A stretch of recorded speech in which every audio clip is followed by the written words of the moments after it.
In 1852, the Mirassou family emigrated from La Rochelle in France. They settled in the San Francisco Bay Area and started a winery in the San Jose region. Their first harvest was in 1854, and today, the Mirassou family is the oldest winemaking family in North America.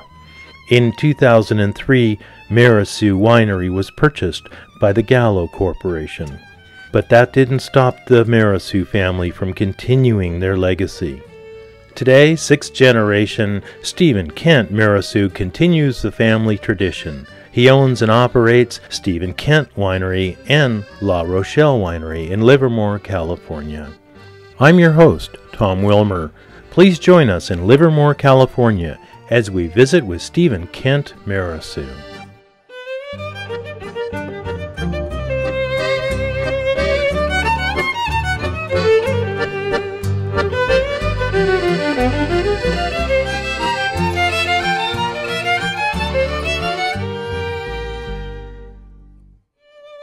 Hi, Steve. Hi, Tom. It's nice to have you here in Livermore. It's great. I met you a year and a half ago, and I never forgot you or your wine. The Mirassou story, tell us about that, because that goes back to the true roots of California. It really does. It's the longest lived and continuing to be lived story that's out in California wine. My family started making wine in San Jose in 1854. Wow. My great-great-great-grandfather, Pierre Pellier, and his brother Louis brought vines in 1852 originally to California, to San Jose, just north of San Jose.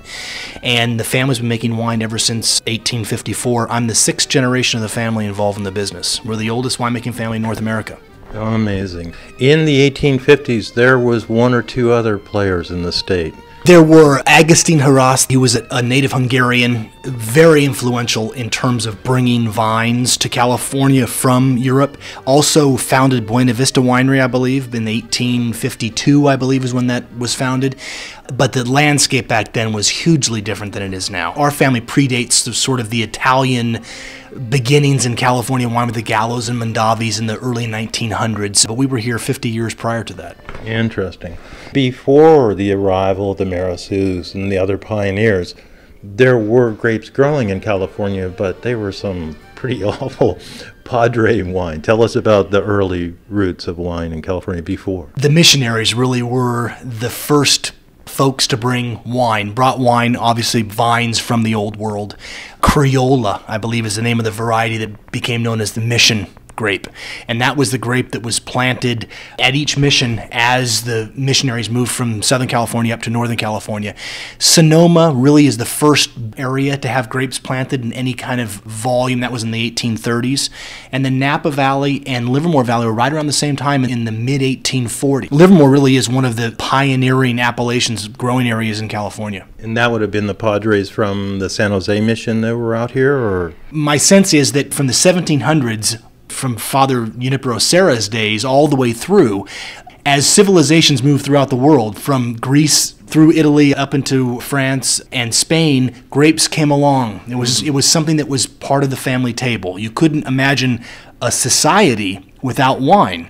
So as folks came to the New World, especially the California influx, the folks that came just after the gold rush, the first really big movement from Europe to California to the United States in the 1870s, all brought with them their native cuisine and the vines and wines they were familiar with.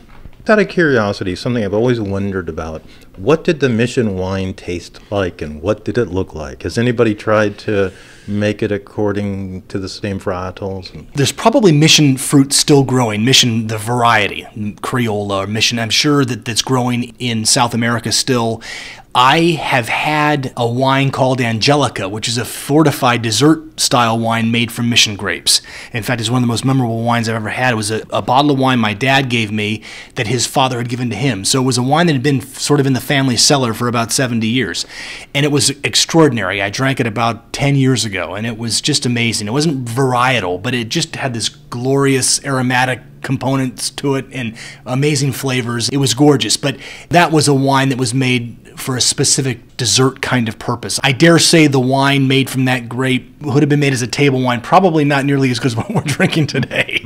The demise of the Mirassou family ownership of a great anchor of California wines. It is no more as a family operation, right? It's corporate now. True. I mean, I look at what we're doing here at Stephen Kent Winery as the true lineage of the Mirassou family as far as the wine business is concerned. My dad and his 3 cousins and brother-in-law started the Mirassou Sales Company in 1966. It was the first time Mirassou as a family had marketed their wines nationally. There were very few wineries back then. There may have been 10 wineries making quote-unquote premium wine back then. A couple here in Livermore. The Wente family and Kincannon were both making premium wine. Charles Krug in Napa and Inglenook was still around doing wine then. But the family started making wine and distributed it nationally in the mid-'60s. My dad was the VP of sales, so he was on the road a lot as I was growing up. He left the family winery in 1984. Started a brand called Yvon Thomas Winery, brought it to Livermore in the late 1980s. And I joined my dad and Yvon Thomas, his partner, in 1996. But is that Thomas Estates today? Is that it's now, the brand is now called Thomas Estates. My dad and I sold our interest in it to the Wente family in 2004, something along those lines. Right as the Stephen Kent Winery, our eponymous winery, as it were, was really sort of ramping up. Mm-hmm. And the only reason this is not called Stephen Kent Mirassou Winery is legal issues, correct? That's true. The other side of the family sold the brand to the Gallows in 2003. Along with it came inventory and the Mirassou brand name. We haven't used the brand name since 1984 when my dad left. So we've been first and middle name Stephen Kent Winery since the beginning. Very good. La Rochelle, what is that? When people who are in the wine business for a long time like we are don't know how to do anything else. So you try to create a project for yourself from the parts that still remain. Gallo buys the Mirassou brand in 2003. Right around the same time, my father's cousins, the 5th generation of the family, create a brand called La Rochelle because there's still a winery in San Jose, the family winery, and there's still vineyards down in Monterey County. La Rochelle was a Monterey County brand, producing some Merlot and Chardonnay and Pinot Noir and an assortment of other varieties. In 2005, the winery property in San Jose, the lease was coming up, owned by another part of the family. They didn't want to be in the wine business. I bought the brand from my cousins, the 5th generation, and brought the brand here to Livermore in 2005. La Rochelle is the name of the town in France, north of Bordeaux, very important port town in its day in France, that my family came from in the 1850s. Great history. Love it. Did your family come having anything to do with the gold rush, or was it incidental? I think that there may have been originally back in 1852 a desire to see if there was something there for them. But the family were nurserymen and vignerons in France in the 1850s and before that. So they found their gold, as it were, in agriculture. Santa Clara Valley, the Valley of Heart's Delight as it was called, you could grow anything there and grow it really well. Mm-hmm. So the nursery that the family created and the vines they planted and the wines they made were grown in some of the great agricultural land in all the world. Mm-hmm. And their clones came from near where they immigrated from, or? You know, I think that Pierre Pellier first came in 1852, went back to France, brought more vines back in 1854. He was getting Burgundian, so Pinot Noir and Chardonnay cuttings. He also brought Bordeaux and Rhone varieties as well. I think that he had a collection of more than 100 different grapes. So I think he was trying to bring things that he thought would grow well in the Bay Area that would be commercially viable here. Well, let's come up to the present here and now. Stephen Kent is a passionate winemaker, vintner. Tell us about your philosophy of wine. What's it all about for you? Wine's been a part of my life forever, ever since I can remember. Whether it was working at the family winery as a young kid, running around the cellars, or as a college student, and then as a young married man, wine has always been on the family table. It's always been a part of celebrations, a part of everyday living for my family and me. And that's some of the more important things about wine. There's a lot of great wine made in the world. But I think wine without passion and a wine without emotion and a wine without story to it is just a nice tasting beverage. Here at the Stephen Kent Winery and at the La Rochelle Winery, we're trading in or we're selling that family connection, that connection between friends, that opportunity for a group of people to sit down, sort of slough the cares of the day off, to reconnect with each other emotionally and have a great bottle of wine to sort of celebrate that. And the more often it happens, I think the more daily life improves, and the more that you have an opportunity of learning about what's going on with you and what's going on with your family. It happens to be that wine's the vehicle for that transmission of memory and family connection. Sounds like old world to me. Some of it has followed you, I think.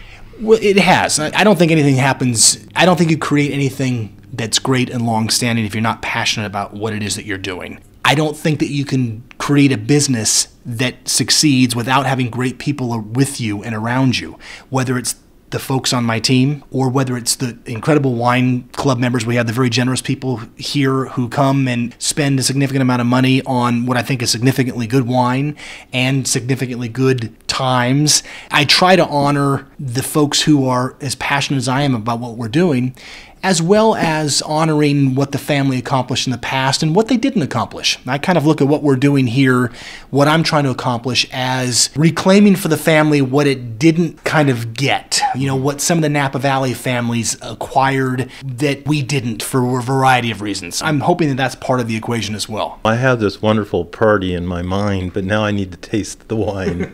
Give us a word picture of the breadth of your winemaking, varietals and characteristics, fruit forward, etc. The Livermore Valley, I think, produces amazing Cabernet. People have this misconception that it's the Central Valley. It's not. This is a Central Coast Region 3 climate here in Livermore. We're about 20 miles from the San Francisco Bay on the western edge of the appellation. Cool air coming in every afternoon really cools things off. Great ripening effect during the day. Great acid retention in the fruit in the evening, great balanced wines. I think it's a perfect place to grow Bordeaux varietals. What we're trying to accomplish is what Ridge has accomplished in the Santa Cruz Mountains, and that is making world-class Cabernet from a non-Napa appellation. Napa happens to have a lot of great things going for it, but it's not the only place in the world you can grow great Cabernet, as evidenced by Bordeaux and Paso Robles and Sonoma and Livermore Valley, I believe. We tend to make wines here in Livermore that are densely fruited, in the sense that when you smell our wines, there's a lot of black fruit in the Cabernet. There's very dense fruit. You can just tell by the nose there's layers and layers of things going on there. We tend to have a nice, rich, full mid-palate. Tannins tend to come toward the end of the wine, as opposed to, I think, Napa Valley, which tends to have tannins running from entry all the way through. So I think that if you like wines with a lot of fruit and wines that are layered and complex and have structure on the back end, Livermore Cabs are that kind of wine. Fruit forward, most definitely, then. I think so, and not in a pejorative way. In a good, like a fresh fruit way. Exactly. You know, wine is made from grapes, after all, right? So you want to have wines that have fruit to them, but with structure and complexity and nice wood integration and the like. And I think we do all that well here. Stephen, share with us the breadth of the varietals that you produce in some description. Stephen Kent's a Bordeaux house. We specialize in Cabernet. Our newest estate vineyard, the Guilmette Vineyard here in Livermore, 64-acre site, 5 different clones of Cabernet, but we also grow Cabernet Franc, Merlot, Petit Verdot, and Malbec, so we're doing all 5 Bordeaux. We also do some Rhone varieties, Grenache, Mourvedre, Petit Syrah, Syrah, some Sauvignon Blanc. We also do some Italian varieties, Barbera and Sangiovese, which I think grow really well here. And on the La Rochelle side, it's Pinot Noir. Stephen, before we go, a website and where are you located? We're on Tesla Road, 5443 Tesla Road, right next to the Wente Estate Winery, right in the heart of Livermore Valley wine country. Both of our tasting rooms are located on this site. You can get more information about Stephen Kent brand at www.stephenkent.com. You can also follow us on Twitter. If you go to twitter.com/SK La Rochelle is lrwine.com. And La Rochelle Wine is our Twitter feed for Twitter. We also have blogs and on Facebook and the like, so we're really trying to reach out to people who are searching for wine in all sorts of different media.